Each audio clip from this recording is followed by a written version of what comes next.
Hey everybody, it's Mike from Reno Propulsion Labs here. And this here is a Onewheel V1. So this was the original production model of the Onewheel that came out back in 2014, I believe. It's got a much smaller battery and a lot less range, has some very rudimentary foot pads which work well but are very difficult to activate.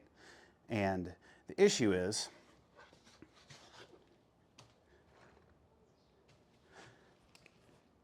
this is the motor. So the motor is slightly different. We're going to open that up real quick and show you. And this is what the V1 stator looks like. Completely different than a hypercore stator. Even if you look at the inside of the motor here, I'm going to try to put this down without getting grease everywhere. Totally different on the inside. So the issue with that is if you wanted to take something like this and turn it into a Vesk, Vesk doesn't play well with this stator. Vesk wants nothing to do with it. You can get it to kind of move a little bit, but it is completely unusable. This is a V1 with plus internals. So the plus has your standard stator, standard hypercore, a little bit better battery life, gets a little higher top speed, but it's still really slow. This plus is my sleeper build, and today we're gonna kick it up a notch. This build has the V1 foot pads, V1 side rails, as you can see on the side, but it's got the hypercore motor in it. So what we're gonna do is I actually just picked up this unit here for my Vesk XR build, along with the battery. So I'm going to take the old unit out of that and I'm going to throw it in here. It's going to be a 20S2P build with a little Fokker in a custom 3D printed case. That's going to all walk in here. The downside is we are going to be hanging off the bottom there a little bit. The good news is, since this thing is just a sleeper, and the idea is I take it out to rides and that type of stuff and say, hey, you know, I'm here to ride with you guys. You think I can make it on my V1? And then absolutely make it, because I've got a 20S2P battery. I'm going to take some float plates and throw on the bottom too, just so they look even on both sides. These are the old school float plates from the Float Life. So I'm going to start disassembling stuff. I'm going to take my old Vesk XR apart. I'm not going to put that one back together today. I'm still waiting for the battery to get here. But I decided I'm going to go ahead and throw this guy together today, and I wanted to show you guys the build process. I'm also going to open up that controller box so you guys can see inside. It's my first Vesk build I did. I did it just for myself, just trying to throw it together. There's no waterproofing or anything like that. I avoid water at all costs with this thing. But I do need to install a cooling plate on it because the little Fokkers overheat like crazy, which is why I'm upgrading to the Thor in my larger build. So I'm going to go ahead and pull that one apart. Or actually, I think I'm going to start pulling this guy apart. Then I'm going to pull the other one apart, and I'll just time lapse through it so that way you guys don't have to watch the whole thing.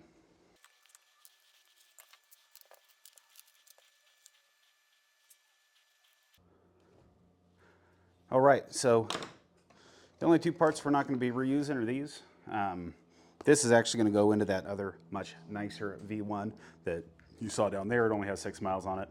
Not taking that apart. This is going in a beater board. Controller is just going to go into the parts bin. If anybody needs a plus controller, let me know.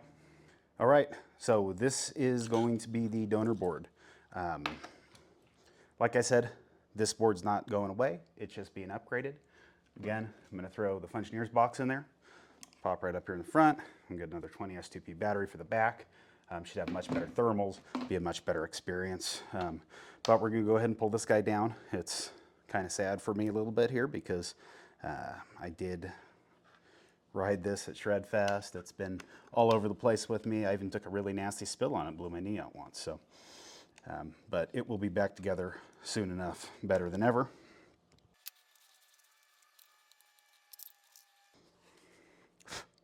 All right, Vesk controller out. As you can see, this thing is 3D printed by me. It's got some silicone in there to keep everything together. Missing some of the bolts on the side, but we're going to go ahead and open this guy up here in just a minute. Then right here is our battery case. It's got a 20S2P by the Board Garage. Shout out to the Board Garage. They make great batteries. I love them.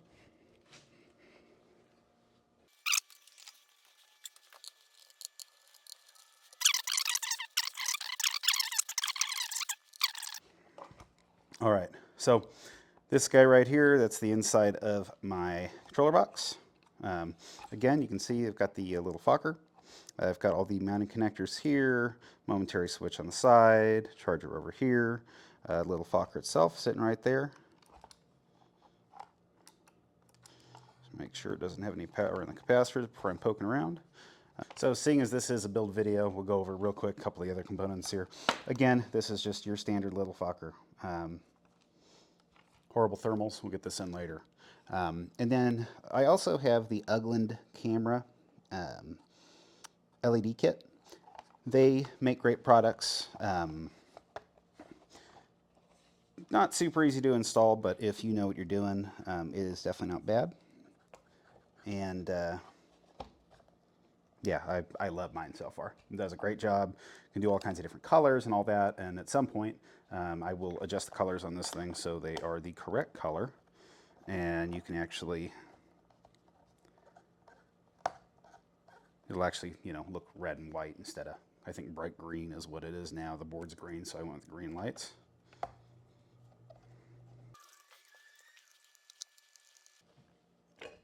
All right, it's time to get this thing thrown back together. We will see if everything lines up and fits. Obviously, I had this on different rails before, and the tolerances are always going to be just a hair different, but I'm sure we'll make it work.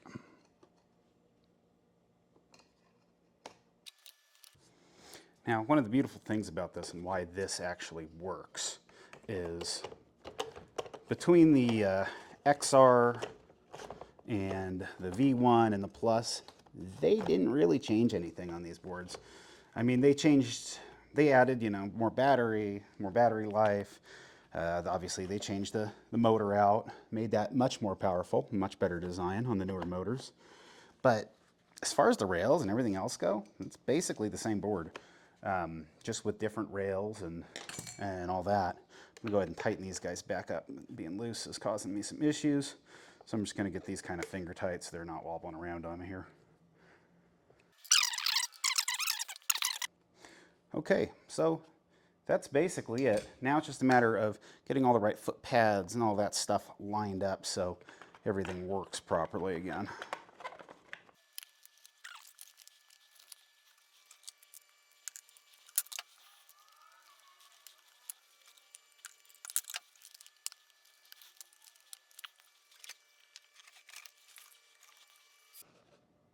All right. And that's it right there. The Vest V1 Onewheel. So I'm gonna grab my phone down here real quick, which is what I'm using to record, and hop into the Vest tool and mess with some settings, see what all I can come up with, and then we'll go from there. All right, so basically what it is, I jumped into the Vest cap, got the IMU reconfigured because I was run on WTF rails before. I'm not now. All I really have left to do is to tighten up these bolts on the side, and then I can go take it for a little test ride. So we'll see how that goes. Hopefully I don't die. Good news is, if I do die, you guys will be there to see it.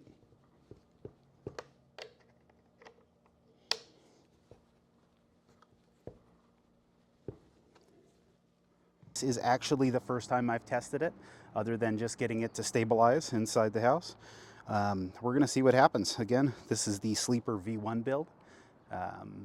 Looks like a V1 from the outside, but it's actually a 20S2P Vesk on the inside. See what happens.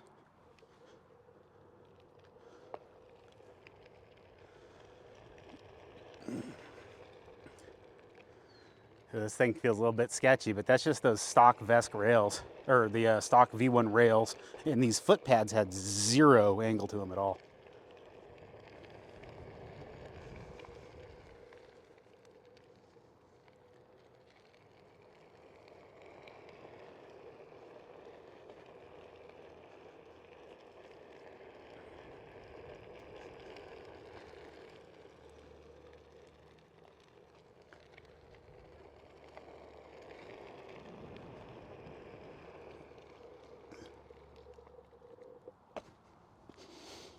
So that's it.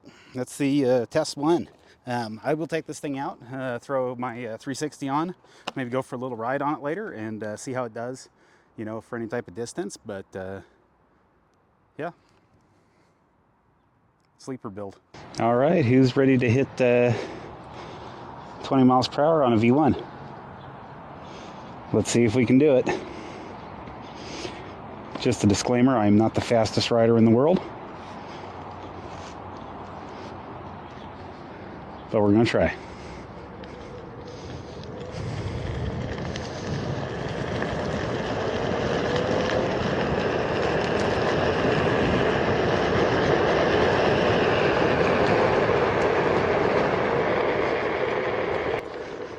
And the worst part is right at 16, I start feeling a little bit of pushback on here, which I'm sure is just my VESC settings. I'm running Nico's fast flow tune, but I'm only at 50% duty cycle.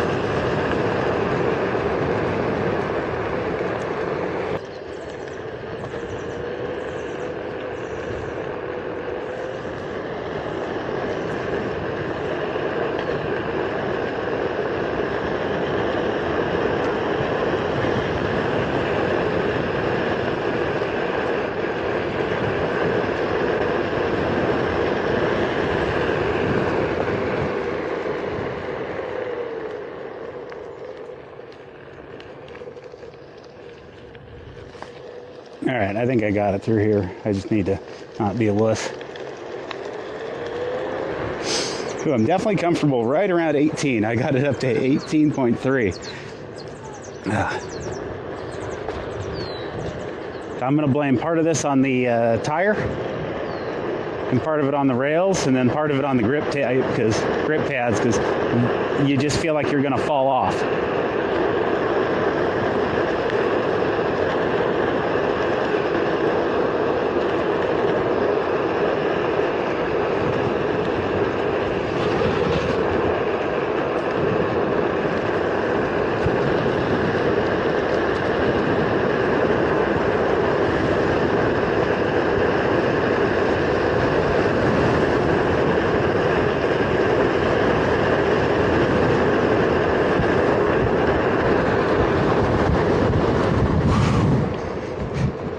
All right, I'm calling that 20. 19.9, I'll take it.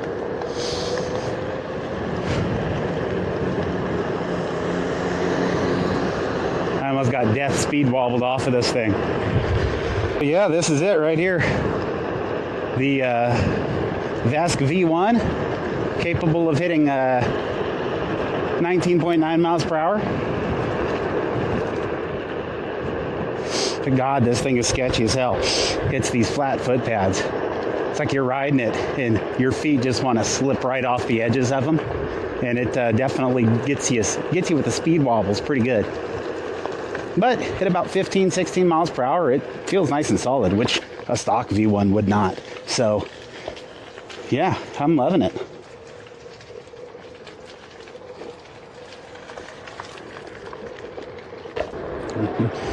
So that's the build right there.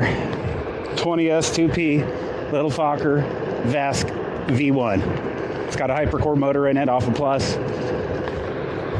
It's fun. I wouldn't suggest doing it. The geometry's, honestly, it's out of date. Straight rails are okay, but it's these foot pads. The foot pads are just flat pieces of wood. I don't think people realize that.